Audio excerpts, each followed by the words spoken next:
¿Qué tal amigos? ¿Cómo están? Bienvenidos una vez más a nuestro canal en donde te respondemos las preguntas que nos hacen nuestros seguidores y también preguntas que nosotros mismos nos hacemos. Hoy día vamos a responder a la pregunta ¿qué es la hipoxia cerebral? No te olvides de suscribirte al canal para continuar recibiendo más información. Bueno, continuemos con el desarrollo del tema.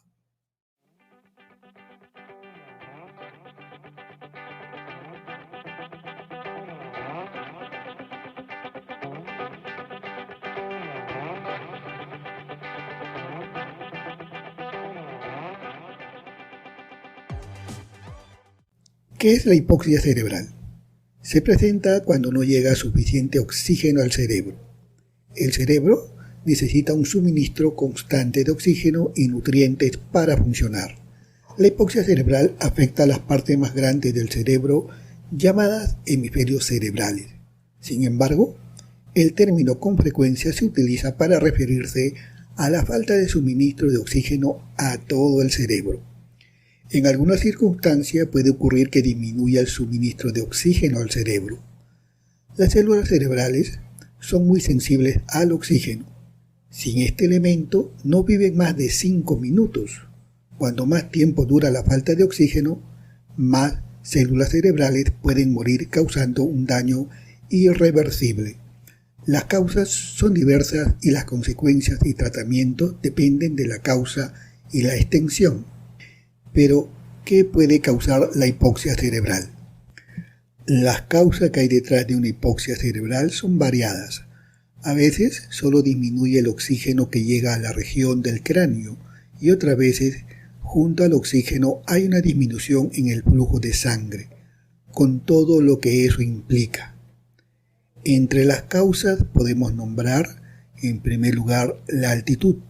Encontrarse a grandes alturas sobre el nivel del mar produce el mal de alturas y se asocia a prácticas deportivas como el andinismo y el montañismo. Número 2. A la intoxicación con gases. El monóxido de carbono es el principal representante de esta causa. Cuando se produce la intoxicación por este gas, el oxígeno pierde su lugar en la sangre y es desplazado por el monóxido de carbono. De esta forma, las células de todo el cuerpo reciben un elemento que no pueden utilizar para su metabolismo. Número 3. Las enfermedades neurológicas del bulbo raquídeo. Algunas patologías como la esclerosis lateral amiotrófica, por ejemplo, atacan el centro de respiración del encéfalo, paralizando los músculos respiratorios. Al fallar la mecánica respiratoria, ingresa menos oxígeno y se produce un mecanismo similar a la asfixia. Número 4. La asfixia. Tanto lo que sucede intencionalmente con motivos criminales como aquellos que pueden vincularse a accidentes son causantes de la hipoxia cerebral. El apretamiento del cuello, el ahogamiento con líquidos o la inhalación de humos de un incendio son diversas formas que toma la asfixia. 5. La hipotensión arterial. Cuando la presión sanguínea baja demasiado, se vuelve insuficiente para irrigar todos los tejidos, sobre todo los más lejanos al corazón. Entre los tejidos más afectados está el cerebro. 9. Problemas cardíacos. Cualquier enfermedad del corazón que limite su capacidad de bombeo adecuado y a ritmo puede generar hipoxia cerebral. Puede tratarse de un evento agudo como un infarto al miocardio o una situación crónica como las arritmias. 7. Los accidentes cerebrovasculares producen hipoxia cerebral en determinadas regiones, bien sea porque se obstruye una arteria cerebral con un coágulo o porque una sección de los vasos del encéfalo se rompen produciendo hemorragias. También se pueden mencionar otros casos. 8. Los traumatismos. 9. Intoxicación por monóxido de carbono. Y 10. Complicaciones de una anestesia general. Por otra parte, ¿tienen riesgo de hipoxia cerebral los que practican deportes extremos con riesgo de golpes en la cabeza? Los buceadores sin tanque de oxígeno, los escaladores de montaña, las personas hipotensas y asmáticas. Personas que padecen ELA, la esclerosis lateral amiotrófica, la enfermedad de Stephen Hawking. Ahora mencionemos sus síntomas. Los síntomas de la hipoxia varían de acuerdo al grado de daño de las células cerebrales. También de esto depende la capacidad de recuperación. De esa forma, los síntomas varían de leves a severos. Pérdida temporal de memoria, pérdida de la movilidad, movimientos descoordinados, déficit de atención, falta de criterio, convulsiones, estar en coma y muerte cerebral. Veamos los tipos de presentación de la hipoxia cerebral. De acuerdo a la zona cerebral que se ve afectada por la hipoxia cerebral, se pueden clasificar a las mismas en diferentes tipos. Algunos episodios hipóxicos solo lastiman células de un punto en particular del cerebro, mientras que otras veces se detiene el flujo general.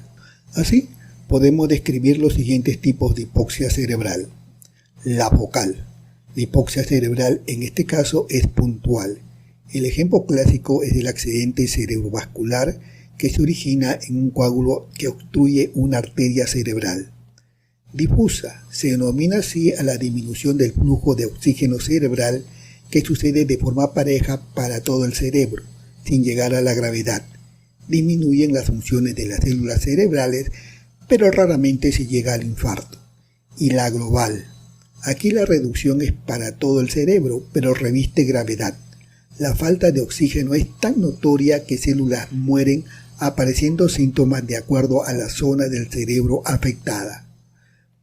Masiva. Es la expresión máxima de la hipoxia cerebral, donde grandes áreas del cerebro se infartan al mismo tiempo, poniendo en serio riesgo la vida y la recuperación posterior. Y ahora, ¿cómo saber si se padece hipoxia cerebral? Aunque los síntomas de la hipoxia cerebral dependen de cuánto tiempo dure la falta de oxígeno, hay signos que son distintivos. Recordemos que una hipoxia de algunos segundos puede no dejar secuelas, pero si se extiende por 5 minutos seguramente habrá infarto cerebral. En hipoxias cerebrales momentáneas puede haber falta de atención, alguna pérdida de memoria, sensaciones raras en las extremidades del cuerpo, dificultades en el habla, etc. También se pueden limitar los movimientos como si hubiese una parálisis. A mayor tiempo sin flujo de oxígeno aparecen las convulsiones, los desmayos, con pérdida de conocimiento y hasta el coma. En este punto, la atención se convierte en una urgencia que requiere medidas de soporte vital inmediato de parte del equipo médico. Si se superan los 5 minutos de hipoxia cerebral, entonces hay un infarto de las células.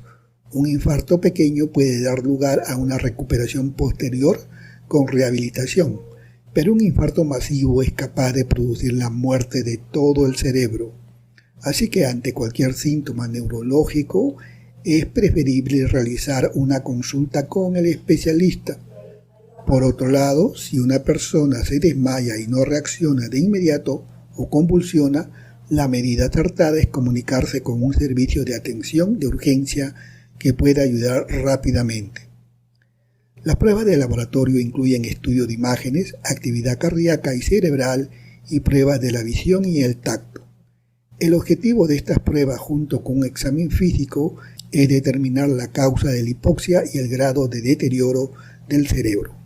En la hipoxia cerebral, dado que se trata de una emergencia, lo más importante es proporcionar cuanto antes asistencia respiratoria y oxígeno. Los médicos pueden indicar otros suministros como líquidos, sangre o medicamentos para elevar la presión arterial, anestésicos o anticonvulsivos. La hipoxia cerebral es muy difícil de prevenir, pero si tú o alguien de tu familia padece alguno de los factores de riesgo o es deportista extremo, es mejor tomar las precauciones del caso. No lo dejes de pensar ni pasar. Muy bien, hasta aquí nuestro video sobre qué es la hipoxia cerebral. No te olvides de suscribirte a nuestro canal para continuar recibiendo más información. Entonces debemos quedarnos con la siguiente. La hipoxia cerebral se presenta cuando no llega suficiente oxígeno al cerebro. Recuerda que el cerebro necesita un suministro constante de oxígeno y nutrientes para funcionar. Y en algunas circunstancias puede ocurrir que el suministro de oxígeno va a disminuir en el cerebro. Y recuerda, cuando más tiempo dura la falta de oxígeno, más células cerebrales pueden morir, causando esto un daño irreversible y causando un gran daño a nuestra salud. Nos vemos en el siguiente video.